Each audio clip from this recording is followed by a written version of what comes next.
Mumbai Indians captain Hardik పాండ్యాను తీసుకునేందుకు Chennai super Kings ప్రయత్నిస్తోందనే రూమర్లు బయటకొచ్చాయి. దీంతో హార్దిక్ పై interest చూపిస్తున్న ఫ్రాంచైజీల నంబర్ 7కు చేరిందని సమాచారం.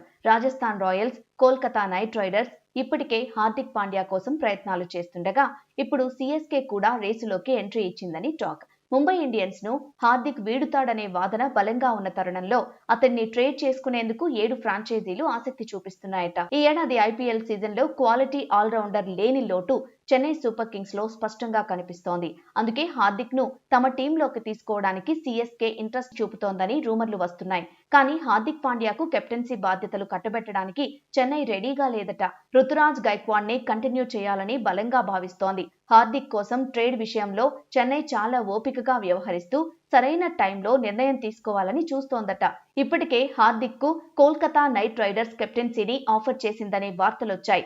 Rajasthan royals long term leadership role offer చేయడానికి సిద్ధంగా ఉన్నట్లు టాక్ నడుస్తోంది. ఐపీఎల్ 2026 కోసం సంజు శాంసన్ ను తీసుకునేందుకు రవీంద్ర జడేజా, సామ్ కరన్ ను రాజస్థాన్ రాయల్స్ కు ట్రేడ్ చేసింది చెన్నై సూపర్ కింగ్స్. ఇప్పుడు హార్దిక్ రూపంలో మరో బ్లాక్ బస్టర్ డీల్ సెట్ చేయాలని ప్లాన్ చేస్తోంది. సిఎస్కే, ఆర్ఆర్, కేకేఆర్ తో పాటు మరో 4 జట్లు కూడా హార్దిక్ పై ఇంట్రెస్ట్ చూపిస్తున్నాయని సమాచారం. హార్దిక్ పాండ్యా కెప్టెన్సీలో 2022 ఐపీఎల్ సీజన్లో టైటిల్ గెలిచింది గుజరాత్ టైటాన్స్. 2023లో ఫైనల్ వరకు వెళ్ళింది. అయితే 2024 సీజన్ కోసం మళ్లీ తన పాత టీం ముంబై ఇండియన్స్ కు హార్దిక్ వెళ్లాడు. రోహిత్ శర్మ స్థానంలో ముంబై కెప్టెన్ గా బాధ్యతలు చేపట్టాడు. కానీ హార్దిక్ కెప్టెన్సీలో ఆడిన 3 సీజన్లలో ముంబై ఇండియన్స్ 2 సార్లు ప్లే ఆఫ్స్ కు కూడా చేరలేకపోయింది. ఈ 2026 సీజన్లో 9వ ప్లేస్ కే పరిమితమైంది. దీంతో హార్దిక్ ను ట్రేడ్ చేయాలని ఎంఐ మేనేజ్మెంట్ చూస్తోందని టాక్ నడుస్తోంది.